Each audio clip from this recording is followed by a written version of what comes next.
নমস্কাৰ মৰমৰ বন্ধুবৰ্গসকল SSLC matric পৰীক্ষা 2017 চনত অহা প্ৰশ্ন সোশিয়াল সায়েন্সৰ প্ৰশ্নখিনি আপোনালোকক দেখাই দিয়াৰ কাৰণে চেষ্টা কৰিম। আমি ফাৰ্ষ্ট পাৰ্টত আলোচনা কৰিছিলোঁ 22-21 নম্বৰলৈকে। আজি 22 নম্বৰ পৰা আলোচনা কৰিম পাৰ্ট 2। 22 নম্বৰ দিয়া আছে প্ৰাকৃতিক আৰু মানৱ সম্পদৰ উদাহৰণসমূহ সংজ্ঞা লিখা। মই উত্তৰ লিখা নাই, আপোনালোকক উত্তৰ লাগে যদি কমেণ্ট বক্সত জনাব। মই মাত্ৰ প্ৰশ্নখিনি আপোনালোকক দেখাই দিয়াৰ কাৰণে চেষ্টা কৰি আছোঁ।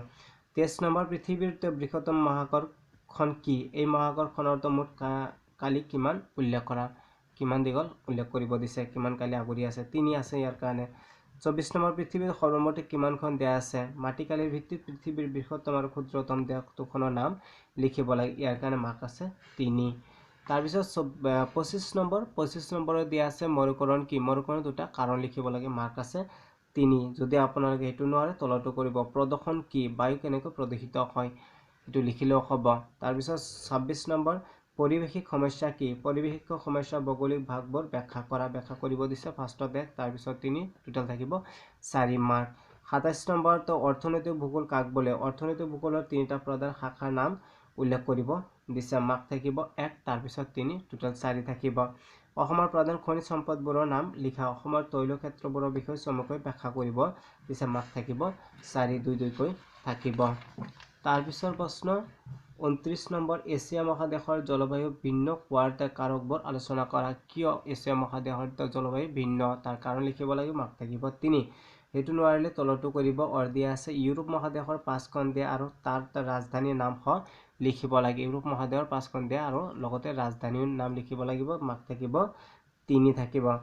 30 নম্বৰটো অসমৰ প্ৰধান কৃষিভিত্তিক উদ্যোগসমূহ কি কি? অসমৰ চাহ উদ্যোগৰ বিষয়ে চমুকৈ ব্যাখ্যা কৰিব দিছে, মাৰ্ক থাকিব আপোনালোকৰ 5 থাকিব। তাৰপিছত চাওক 31 নম্বৰ অসমৰ এখন নক্সা মানচিত্ৰ আকাৰ তলত দিয়াটো অসমত যথাস্থানত বহুৱাব দিছে, মাৰ্ক থাকিব আপোনালোকৰ 5। তাৰপিছৰ প্ৰশ্ন হ'ল যেনিবা কি কি বহুৱাব দিছে, এখন ৰাষ্ট্ৰীয় উদ্যান, তাৰপিছত মোনাবাৰী চাহ বাগিচা, তাৰপিছত গোপীনাথ বৰদলৈ আন্তঃৰাষ্ট্ৰীয় বিমানবন্দৰ। যদি এইটো নোৱাৰে তেতিয়াহ'লে তলতো কৰিব। কেৱল অন্ধ পৰীক্ষাৰ্থীসকলে অসমৰ ঔদ্যোগিকৰণৰ সমস্যাসমূহ আলোচনা কৰা।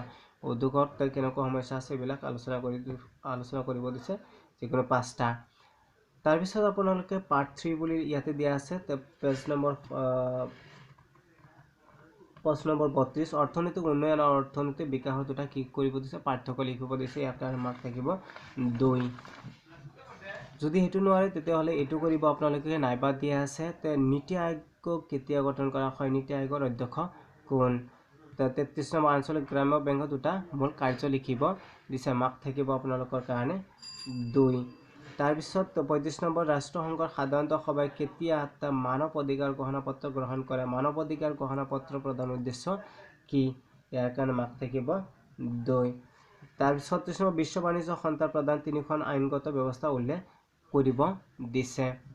তাৰপিছত 37 নম্বৰ ভাৰতবৰ্ষত অৰ্থনৈতিক সংস্কাৰৰ ক্ষেত্ৰত উদাৰীকৰণ, ব্যক্তিগতকৰণ আৰু বিশ্বায়নে কেনেদৰে প্ৰভাৱ পেলাইছে চমুকৈ লিখে, ইয়াৰ কাৰণে মাৰ্ক থাকিব 3।